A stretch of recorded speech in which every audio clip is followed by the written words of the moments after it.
엘렌 G. 화이트의 그리스도론.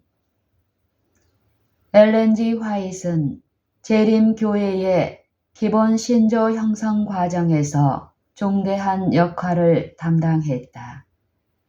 그녀는 1888년 전에 예수님의 인성에 관한 저수를 발표한 최초의 지도자였으며 그것은 결국 청년 계층의 사람들에 의해 포용되었다.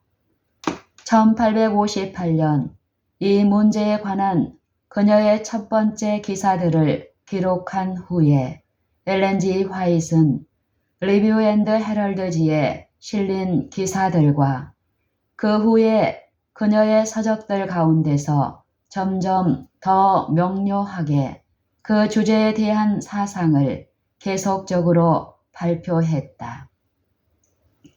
1874년에 그리스도의 시험에 관한 연재 기사에서 그리스도의 본질에 대하여 설명했다. 1888년의 미네아폴리스 대총회 때 엘리엇 J. 와그너는 그리스도의 신성과 인성을 믿음으로 말미암는 의의 기초로 삼았는데 그의 그리스도론의 모든 요지는 이미 엘렌 G. 화이트의 저서들에 의해 발표된 것이었다. 예수님의 인격과 사업은 항상 엘렌 G. 화이트의 관심의 초점이었다. 하나님의 아들의 인성은 그녀에게서 모든 것이었다. 그녀는 이것은 우리의 영혼을 그리스도께 연결시키며 그리스도를 통하여 하나님께 연결시키는 금고리라고 하였다. 이 주제는 1915년 그녀가 사망할 때까지 그녀의 글들의 중심이었다.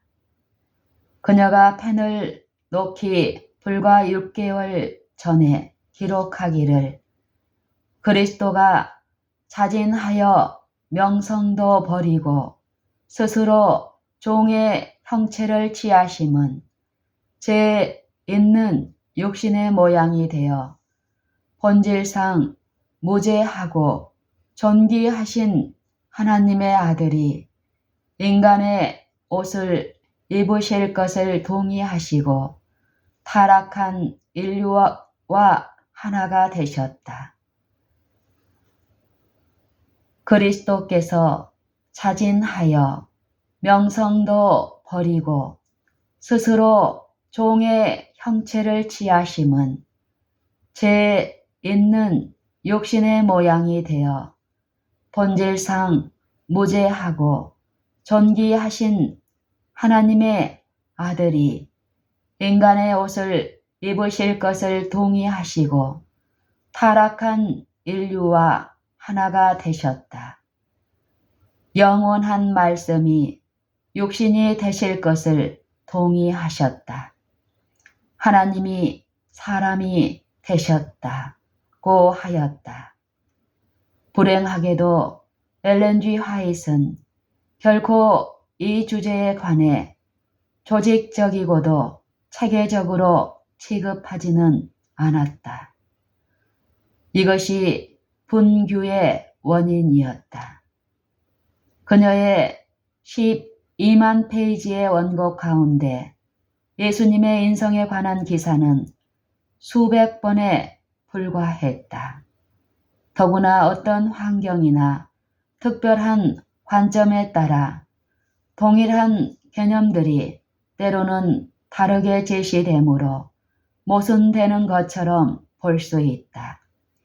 그러므로 설명서들을 적절한 문맥에 이치해 놓는 것이 중요하고 독자적인 진술에 의존하려는 시도를 피해야 하며 의미 있는 성서 해석의 기본 원칙에 서는 것이 중요하다. 우리는 엘렌 G. 화이트의 그리스도론을 분석함에 이런 규범을 따르도록 힘쓸 것이다. 예수 그리스도의 인성. 우리가 이미 살펴본 바처럼 엘렌 G. 화이트는 그리스도의 신성을 설득력 있게 강조한다. 그는 이 관점에 관해 강조한다. 그렇지만 그녀는 또한 예수님의 인성을 꼭 같은 확신을 갖고 말한다. 그녀의 글들 가운데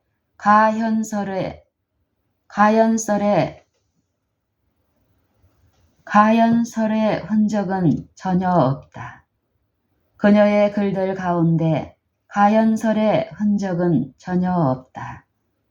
구속의 경륜의 승리는 전적으로 성육신, 곧 말씀이 육신이 된 데 있고 하나님의 아들이 사람이 되심으로 이루어졌다. 그리스도께서는 인성을 취하신 것처럼 믿게 하신 것이 아니라 참으로 인성을 쓰셨다. 주님은 실제로 인성을 소유하셨다. 자녀들은 혈육에 함께 속하였음에 그도 또한 한 모양으로 혈육에 함께 속하셨다. 히브리서 2장 14절. 그리스도는 마리아의 아들이었고 인간의 혈통을 따라서 다윗의 후손이었다. 주님은 인간 예수 그리스도로 그 신분을 밝히셨다. 엘렌 G. 화이트는 예수님의 인간 실존을 강조한다. 그는 단지 육신의 외양만을 갖지 않으시고 인간 본질을 취하시고 인간의 삶을 사셨다. 그는 자원해서 인간의 본질을 취하셨다. 그것은 자원에서 행한 것이고 친히 동의에서 취하신 것이었다.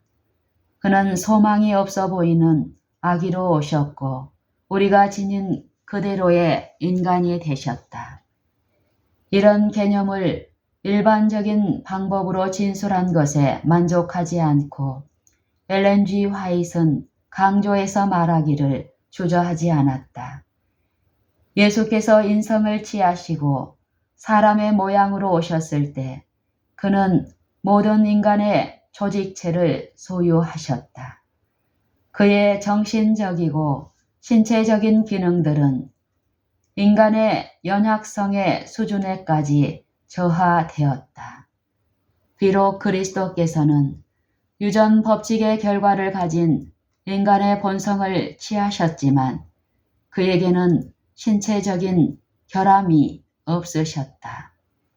그의 신체 조직은 어떠한 결함으로도 훼손을 받지 않았다. 그의 몸은 튼튼하고 건강했다. 그리고 그는 평생토록 자연 법칙에 일치하는 생애를 사셨다. 그는 영적으로만 아니라 육체적으로도 하나님께서 모든 인류가 당신의 법칙을 순종함으로 어떠한 사람이 되도록 의도하셨는지를 보여준 모본이셨다. 반복해서 엘렌 G. 화이트는 그가 온전히 인간이 되지 않으셨더라면 우리의 대체물이 되실 수 없으셨다. 이런 점으로 미루어 볼 때 재림교회 신학자들 가운데 어떤 불일치도 없을 것이다. 현해의 요지는 그리스도께서 취하신 인성이 어떤 종류의 인성이었는가, 곧 타락 전에 아담의 인성이었는가, 아니면 타락 후의 인성이었는가 하는 것이다.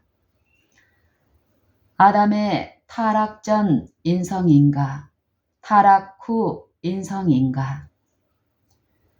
이것은 실제로 가장 중대한 질문이다. 두 개의 상반된 해석의 지지자들은 1950년 이래 활기차게 충돌해 왔다. 일단 그 의문이 발생했다는 사실 자체가 놀라운 것이다. 아무도 사도 바울이 그리스도께서 소유하셨다고 언급한 죄 있는 육신의 모양은 아담이 타락하기 전에 가졌던 육신과 같은 것이라고는 생각지 않을 것이다. 로마서 8장 3절 킹 제임스 버전. 엘렌 G. 화이트는 타락 전 아담의 인성과 입장을 죄를 지은 수천 년 후에 예수님께서 취하신 인성과 입장에 비교하고 있다. 엘렌 G. 화이트는 타락 전 아담의 인성과 입장을 죄를 지은 수천 년 후에 예수님께서 취하신 인성과 입장에 비교하고 있다. 아담은 원수에 의해 시험을 받았으며 그는 타락했다. 그로 굴복하게 했던 것은 그의 속에 있는 죄가 아니었다. 하나님은 그를 성결하고 고상하게 지으셨고 당신의 형상대로 만드셨다. 그는 보좌 앞에 서 있는 천사들처럼 흠이 없었다. 그 안에는 아무런 더럽혀진 원칙이 없었고 악한 성향도 없었다. 그러나 그리스도께서 사단에 의해 시험을 받으려고 오셨을 때 그는 죄 있는 육신의 모양을 취하셨다.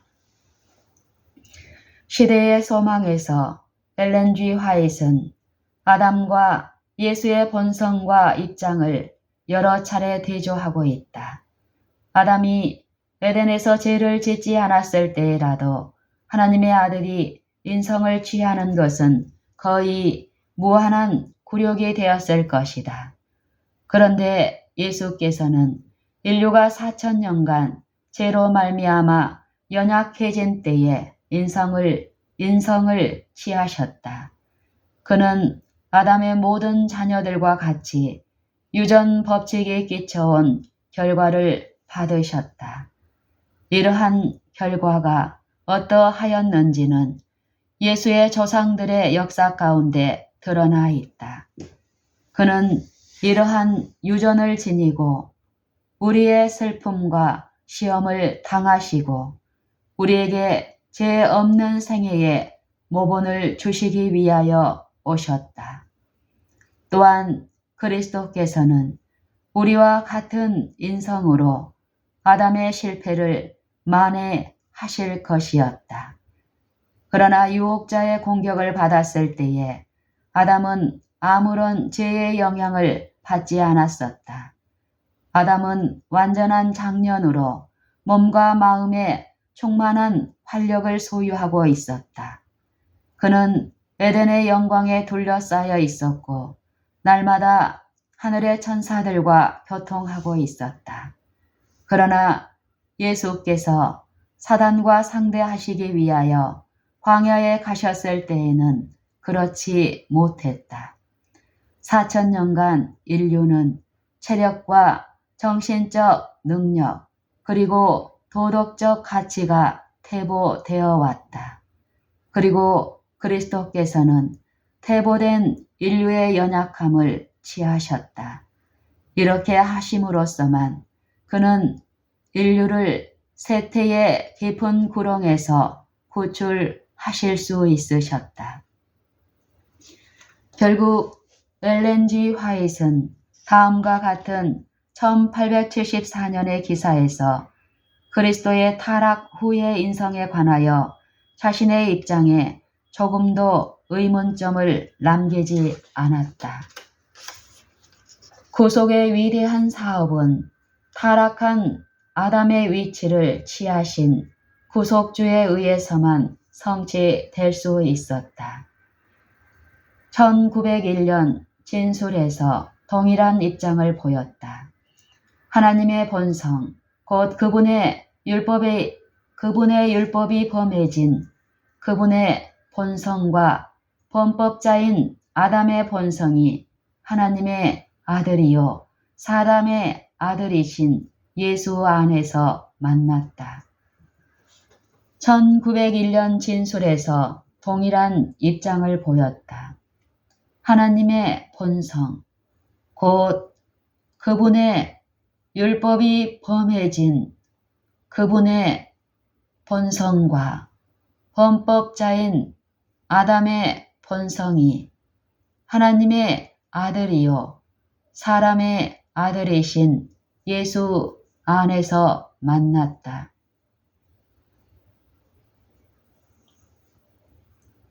아무튼 1890년 진술 가운데서 이것을 정당화시키고 있다. 우리는 사단의 유혹하에 있는 그리스도의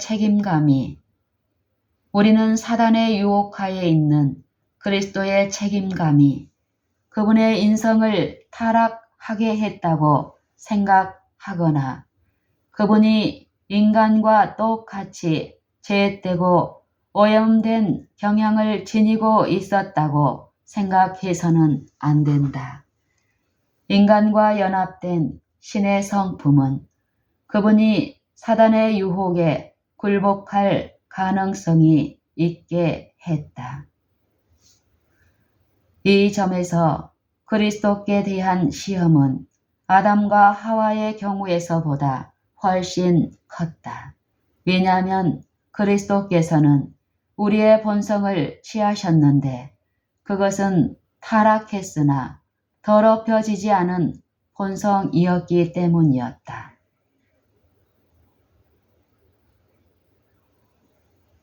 엘렌 G. 화이트의 모든 저서 가운데 그리스도의 인성을 타락 전 아담의 인성과 같이 취급한 때는 단 한 번도 없었다.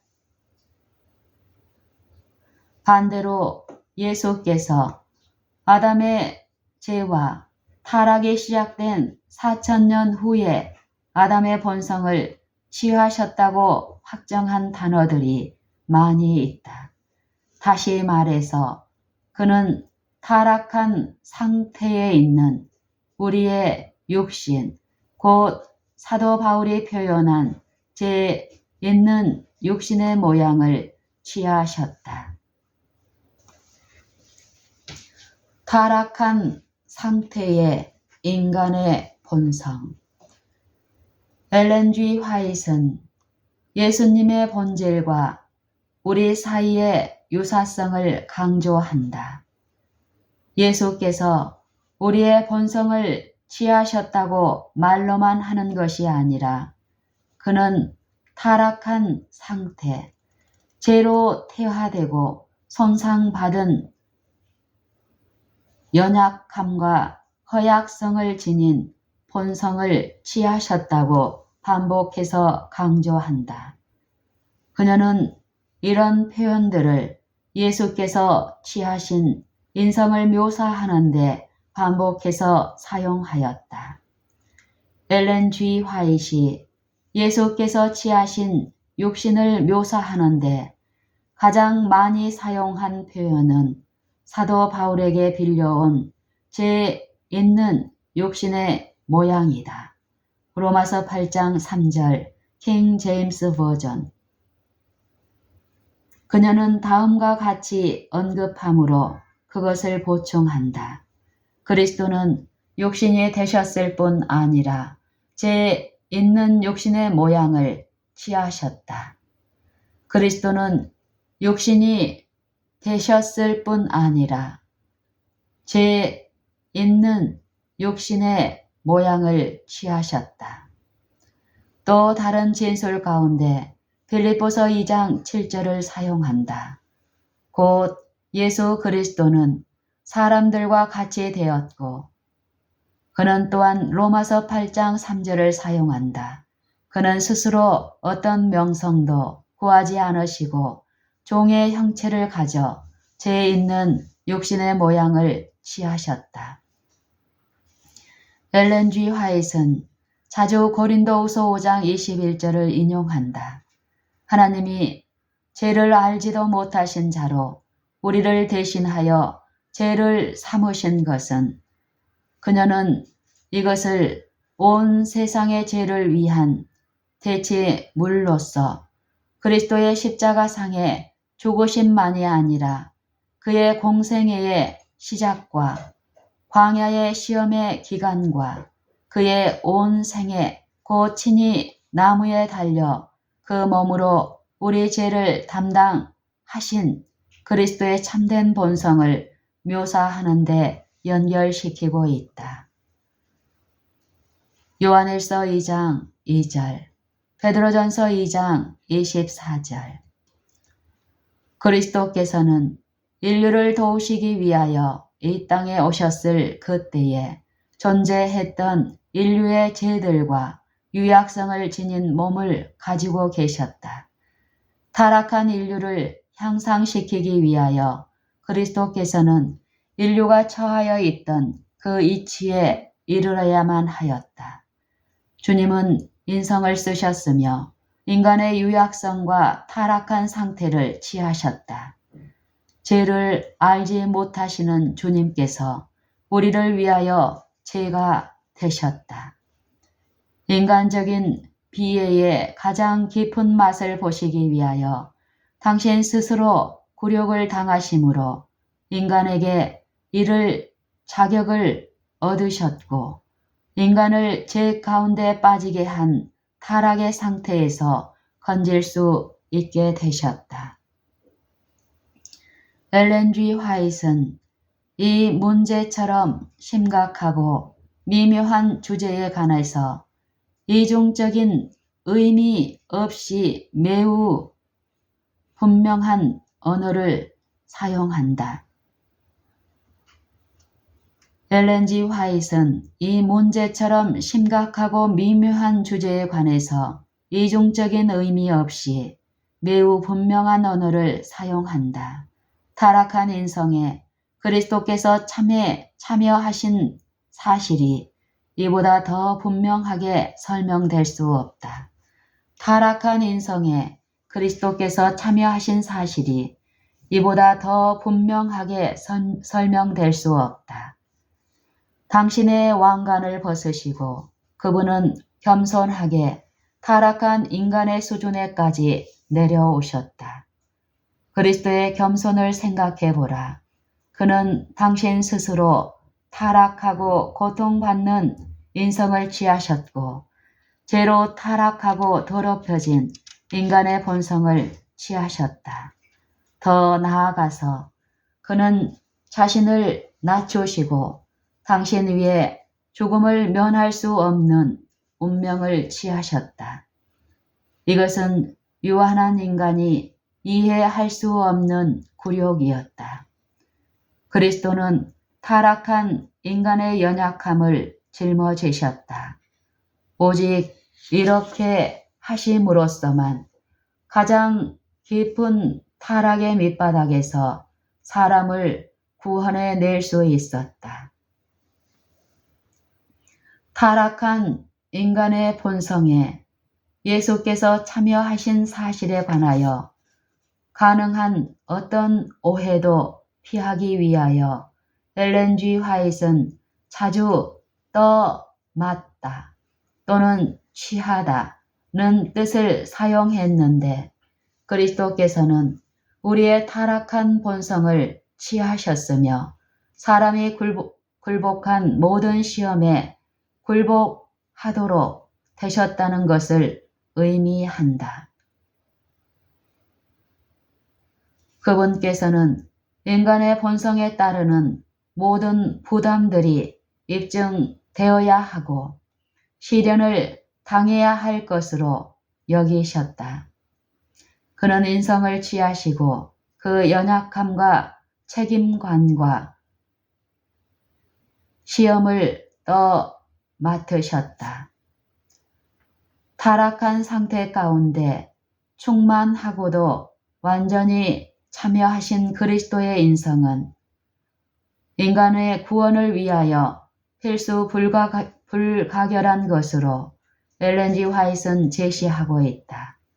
그리스도께서 타락한 인간의 모습과 성품을 스스로 취하셔야만 했던 것은 고난을 통하여 온전하게 되기 위한 것이었으며 사단의 강력한 시험에 스스로 견디신 것은 시험 받는 자들을 스스로 어떻게 도우실지 그 방법을 더 잘 알기 위한 것이었는데 이 모든 것은 하나님의 명령으로 된 것이었다. 이같이 자신을 낮추는 행동으로서만 그분은 타락한 인류를 위하여 당신의 축복을 부어주실 수 있었다. 이와 같이 그분은 우리로 당신의 신의 성품에 참여할 수 있도록 하셨다. 이것이 또한 히브리서의 저자가 우리에게 가르치고자 하는 것이다. 예수는 그가 저희 죄에서 인간을 구원하기 위한 위치에 있기 위해서 범사의 형제들과 같이 되셨다. 히브리서 2장 17절. 그는 부가에서 말한다. 자기가 시험을 받아 고난을 당하셨은즉 시험 받는 자들을 능히 도우시느니라. 히브리서 2장 18절. 모든 일에 우리와 한결같이 시험을 받은 자로되 엘렌 G. 화이트는 이 진리를 설명하기 위해 자신이 할 수 있는 모든 일을 다 하였다. 우리 구주께서 인간이 받을 모든 시험을 인간 본성으로 견디시기 위해 이 세상에 오셨다. 우리 구주께서 인간이 받은 모든 시험을 인간 본성으로 견디시기 위해 이 세상에 오셨다. 그는 인간의 연약성이 무엇인지, 우리의 빈곤한 것이 무엇인지, 어디에 우리의 강한 시험거리가 놓여 있는지 경험으로 아신다. 왜냐하면 그는 모든 일에 우리와 한결같이 시험을 받은 자로되 죄는 없으시니라. 그는 본성적인 인간의 경향이 얼마나 강한지 아신다. 그런 것들을 친히 경험하셨다. 어떤 이들은 그리스도께서 하나님의 아들이시기 때문에 지금 인간 자녀들이 갖고 있는 시험거리들이 없었다고 생각할지 모른다. 그러나 성경은 그가 우리가 시험 당하는 것처럼 한결같이 시험을 당하셨다고 말한다. 그리스도께서 당하신 시험은 가공할 실체였다. 만약 그렇지 않았다면, 만약 그가 굴복될 가능성이 없었다면 그분은 인류가 시험 당한 것처럼 모든 면에서 시험을 당할 수가 없었을 것이다. 그리스도의 시험과 그 시험 아래서의 그분의 고통은 그의 고상하고 무제한 품성에 비례하였다. 그분은 도덕적 실패의 공포가 죽음의 공포와 같은 그 시간에 피 흘리기까지 대항하셨다. 겟세마네에서 영혼의 고뇌 중에 엎드렸을 때 그의 땅구멍에서 핏방울이 떨어져 지면의 잔디를 적셨다. 십자가상에서 그리스도는 아무도 알 수 없는 사단의 시험에 엄청난 힘을 아셨다. 여인에 의해 태어난 자 중에 어느 누구도 그렇게 가혹하게 시험을 받은 자는 없었다. 그는 실제적으로 시험을 만나셨으며 인간 자녀의 어떤 사람처럼 사단의 시험을 저항하셨다. 광야의 투쟁 가운데서 그리스도의 인성은 어떤 인간이라도 전혀 알 수 없는 괴로운 짐을 지게 되었다. 주께서 당하신 시험은 실제적인 유혹들이었으며 허위적인 것이 아니었다. 사도는 예수께서 겪으셔야 하셨던 시험들에 대하여 말할 때 이 점을 확실히 단언하였다. 너희가 죄와 싸우되 아직 피 흘리기까지는 대항치 아니하고. 히브리서 12장 4절. 동일한 편지에서 엘렌 G. 화이트는 예수께서 당면하셨던 시험에 대해 이렇게 말한다. 인성을 쓰신 하나님의 독생자께서는 인간을 공격하는 모든 유혹들, 곧 격렬하고 겉으로 보기에 압도적인 시험과 씨름하셨는데 그 시험들이란 식욕의 방종, 하나님께서 인도하시지 않는 일에 나타내는 주제에 넘은 모험심, 이 세상의 우상 숭배, 이생의 현혹적인 쾌락 때문에 영원한 축복을 희생시키는 것 등이다. 그리스도께서 대항하신 유혹들은 우리가 막아내기 어려운 것들이었다. 이 시험들은 그의 품성이 우리의 성품보다 뛰어나신 것만큼 더 극심하게 임하셨다. 그리스도께서는 세상의 심히 무거운 죄짐을 지시고 식욕과 세상에 대한 사랑과 참남으로 인도하는 과실을 사랑하는 시험에 대항하셨다. 그리스도께서 우리와 같이 모든 일에 시험을 받으셨으나 죄가 없으셨다는 것은 도무지 설명할 수 없는 신비이다. 어떤 이들은 예수의 타락한 본성에 대해 의문을 제기한다. 엘렌 G. 화이트는 대답하기를 나에게 수많은 편지들이 왔는데 그리스도께서 인간과 꼭 같은 성정을 갖고 계시지 않았으며 만약 인간과 꼭 같은 성정을 가지셨다면 그와 같은 시험들을 받을 때에 패배하셨을 것이므로 과연 그리스도께서 어떤 성정을 갖고 계셨는지 확정해 달라는 편지였다. 만약 주님께서 인성을 취하시지 않았다면 우리들의 모본이 되실 수 없었을 것이다.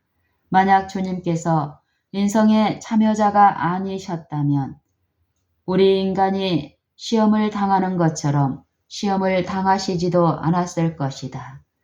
만약 주님께서 시험에 굴복하는 일이 가능치 않았다면 우리를 도울 수 있는 분이 되지 못했을 것이다. 많은 사람은 그리스도께서 시험에 정복당하는 것은 불가능했다고 주장한다. 그렇다면 그리스도께서는 아담의 처지에 서지 못하셨을 것이며 아담이 얻지 못한 승리를 얻을 수 없으셨을 것이다. 만약 우리가 어떤 점으로든지 그리스도께서 당하신 것보다 더 혹심한 투쟁을 당한다면 그는 우리를 도우실 수 없을 것이다. 그러나 우리 구주께서는 온갖 연약성을 지닌 인성을 취하셨다. 그는 시험에 굴복할 가능성을 가진 인성을 취하셨다. 우리는 그가 당하지 않는 것들을 하나도 질 것이 없다. 그리스도께서는 친히 타락한 인성을 취하시고 최소한의 부분에서도 죄를 범하지 않으셨다. 여기에 엘렌 G. 화이트이 예수께서 만나야 하셨던 시험의 실제에 대해 강조하는 한편 이 가운데 망각되어서는 안 될 또 하나의 진리가 있다. 기록된 바와 같이 모든 일에 우리와 한결같이 시험을 받은 자로되 죄는 없으신 분이 우리에게 있다. 히브리서 4장 15절. 죄는 없으시니라. 엘렌 G. 화이트이 그리스도의 타락한 인성의 미묘한 주제를 기록할 때마다 그녀는 그리스도께서 생각으로나 말로나 행동으로 죄를 짓지 아니한 삶을 사셨다고 주의를 환기시켰다. W.L.H. 베이커에게 보낸 편지에서 엘렌 G. 화이트는 그가 주의를 기울이도록 권고했다. 베이커는 그리스도에 대해 일개 인간으로서 인간과 함께 한 분으로 말하는 경향을 분명히 갖고 있었다.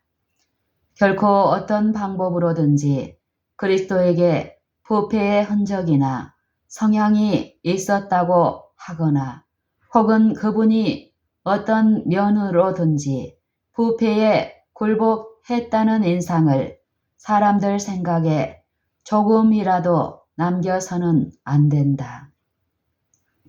단 하나의 생각으로라도 그리스도는 시험의 능력에 굴복되도록 할 수 없었다. 당신의 인성 가운데 그는 신에 속한 성품의 순결함을 유지하였다. 당신의 인성 가운데 그는 신에 속한 성품의 순결함을 유지하였다. 그는 하나님의 율법대로 사셨으며 불법한 세대에서 그 율법의 영예를 돌렸다. 당신의 인성으로 그는 당신의 신성한 품성의 순결함을 유지하셨다. 그는 하나님의 율법대로 사셨으며 범죄한 세상에서 율법을 존귀하게 하셨다. 부도덕 가운데서도 그리스도께서는 당신의 순결을 지키셨다. 사단은 그것을 더럽힐 수 없었다. 그분의 성격은 죄에 대한 완전한 증오를 나타내셨다. 그리스도에게서 단 한 가지 죄라도 발견되거나 그분이 무서운 고문을 피하기 위하여 어느 한 조목에서라도 사단에게 굴복했더라면 인류의 원수는 승리를 거두었을 것이다.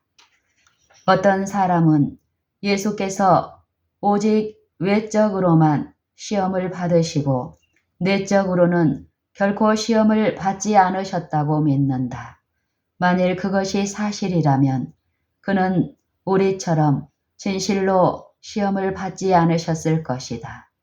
그가 우리의 시험의 강력이나 인간이 굴복하는 인간의 격정의 힘을 아시지 못했을 것이다.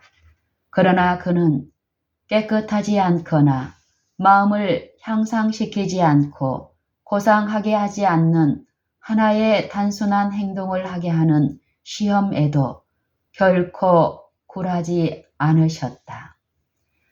엘렌 G. 화이트는 다음과 같이 설명한다.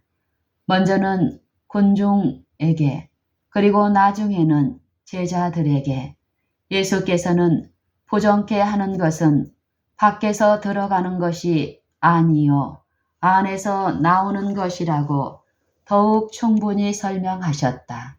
깨끗함과 더러움은 심령에 속한 것이다. 사람을 더럽게 하는 것은 악한 행실, 악한 말, 악한 생각, 하나님의 율법을 어김이요 사람이 만든 외적인 의식을 소홀히 하는 것이 아니다. 만일 율법이 외적인 행위에만 미친다면 인간들은 그릇된 사상들과 소망과 계획들을 정죄받지 않을 것이다. 그러나 율법은 심령이 순결하고 마음이 거룩할 것을 요구하는데 이는 사상과 감정이 의에 일치되도록 하기 위함이다. 만일 율법이 외적인 행위에만 미친다면 인간들은 그릇된 사상들과 소망과 계획들을 정죄받지 않을 것이다. 그러나 율법은 심령이 순결하고 마음이 거룩할 것을 요구하는데 이는 사상과 감정이 의에 일치되도록 하기 위함이다. 만일 시험에 굴복할 가능성이 없다면 시험은 시험이 되지 않을 것이다. 시험은 사람이 그릇된 행동을 하도록 강하게 영향을 받을 때 저지된다.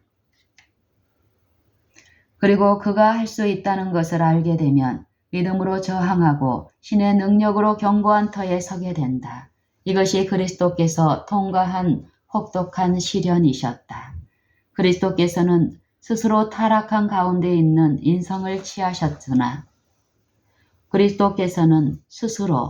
타락한 가운데 있는 인성을 취하셨으나 최소한의 죄에도 참여하지 않으셨다.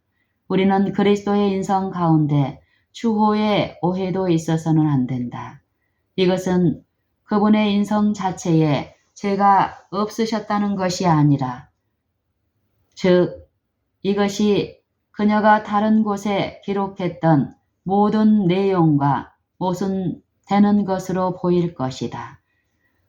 그의 완전한 순종 때문에 그가 육신 속에 있는 죄를 멸함으로 말미암아 그의 인성을 죄 없게 하셨다는 의미에서 그렇다는 것이다.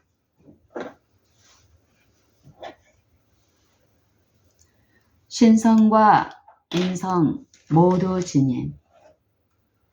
신성과 인성 모두 지님. 성육신의 실제는 예수께서 그의 신성을 버리셨다는 것을 의미하지 않는다. 성육신의 실제는 예수께서 그의 신성을 버리셨다는 것을 의미하지 않는다.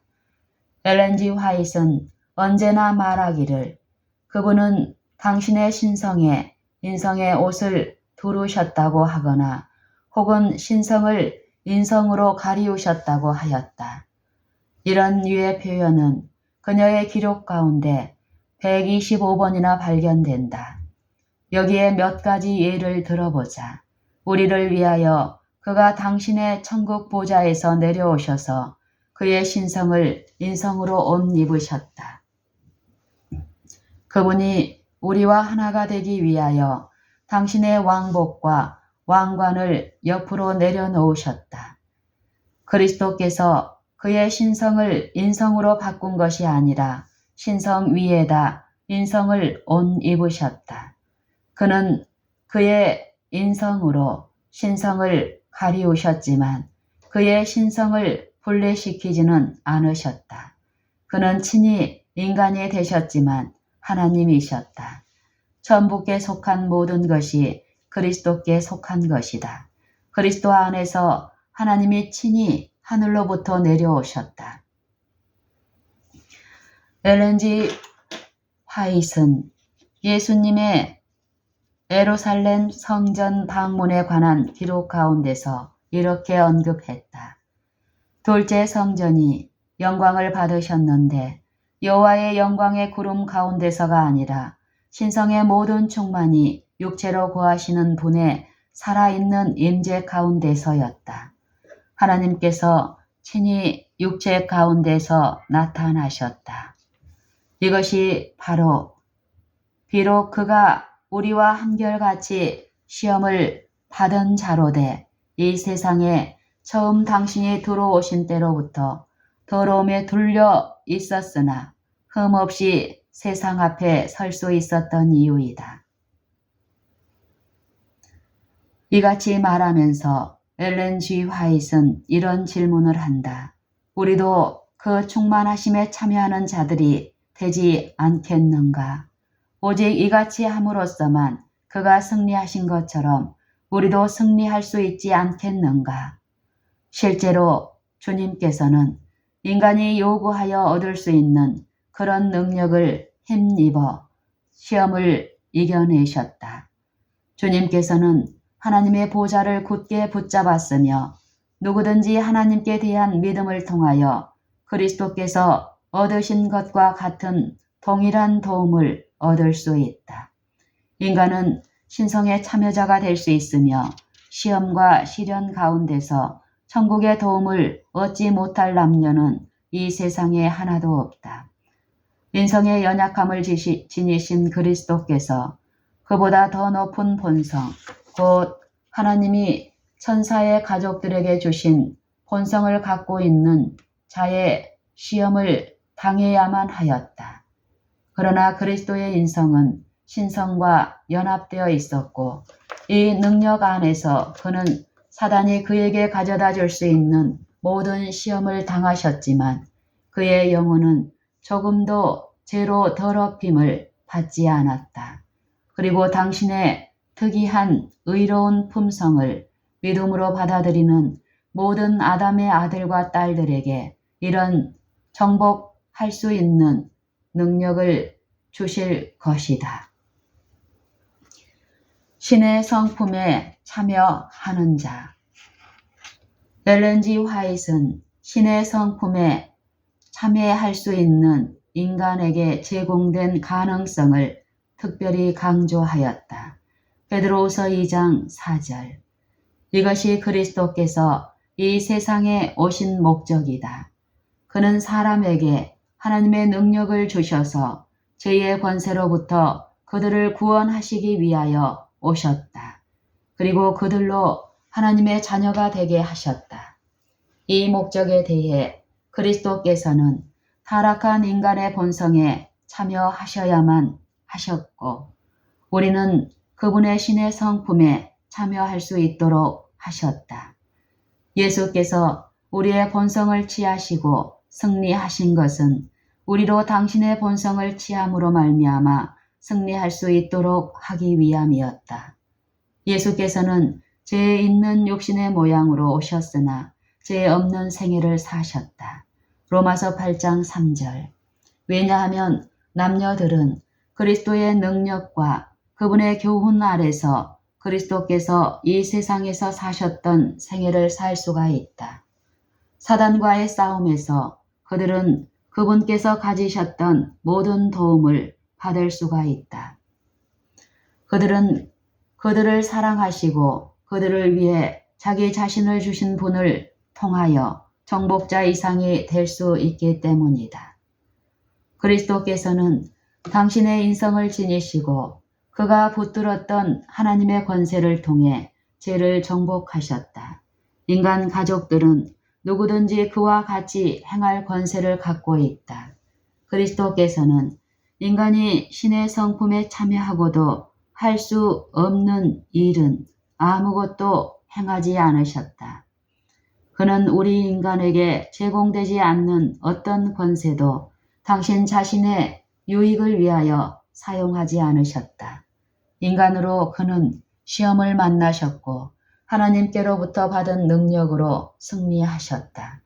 만약 그리스도께서 인간이 소유할 수 있는 특권이 아닌 특별한 능력을 가지셨다면 사단은 이것을 이용하였을 것이다. 엘렌 G. 화이트는 사단은 아담의 자녀들이 하나님의 율법을 지키는 것이 불가능하다고 선언하였다. 이는 그 책임을 인간이 아닌 그 율법을 주신 분에게 돌리고자 함이었다. 그러나 그리스도께서는 이 세상에서 우리와 한결같이 시험을 받기 위하여 오셔서 모든 시험을 만나시고 죄된 세상에 사는 사람들이 하나님께서 인정하시는 삶을 살 수 있다는 것을 온 우주 앞에 드러내셨다. 주 예수께서 이 세상에 오신 것은 하나님께서 무엇을 하실 수 있는가가 아니라 모든 위급한 때에 도움을 주실 하나님의 능력을 믿음으로 말미암아 사람이 무엇을 할 수 있는가를 보여주시기 위해 이 세상에 오셨다.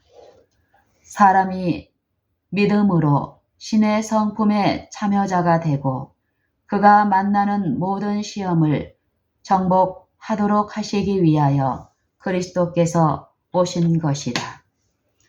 엘렌 G. 화이트는 예수 그리스도에 의해 성취된 구원의 사업이 단지 하나의 업적 행위인 우리 죄를 용서하시는 것이라고 정의하지 않으셨다는 것을 끊임없이 가르치셨다.